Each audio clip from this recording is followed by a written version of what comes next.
Hi friends, welcome back to Rani's kitchen. నేను మీ రాణి. Friends, ఈరోజు recipe వచ్చేసి బ్రేక్ఫాస్ట్ రెసిపీ అండి.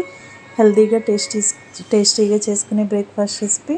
మినపప్పు బియ్యం నానబెట్టి రుబ్బాల్సిన పని లేకుండానే 10 నిమిషాల్లో పిండిని కలుపుకొని కళాయి దోశ అనేది వేసుకోవచ్చు. చాలా టేస్టీగా ఉంటుంది, చాలా హెల్తీ కూడా. ఆ ప్రాసెస్ అంతా ఛానల్కి వెళ్ళి చూసినట్లయితే క్లియర్గా ఉంటుంది. అలాగే రిలేటెడ్ వీడియోలో రెసిపీకి సంబంధించిన లింక్ అనేది ఉంటుంది, ఓపెన్ చేసి చూడండి. ప్రాసెస్ కానీ ఇంగ్రీడియంట్స్ కానీ క్లియర్గా అర్థమవుతాయి. ఛానల్ని ఫస్ట్ టైం వాచ్ చేస్తున్న వారు సబ్స్క్రైబ్ చేసుకుని పక్కనే ఉన్న బెల్ బటన్ని క్లిక్ చేయండి. నేను పెట్టబోయే రెసిపీస్ అన్నీ కూడా మీ ఫోన్కి నోటిఫికేషన్కి వస్తాయండి. ఓపెన్ చేసి చూడండి. సింపుల్ ప్రాసెస్తో టేస్టీ రెసిపీస్ని చూపిస్తాను, అన్నీ కూడా మీకు నచ్చేలా ఉంటాయి.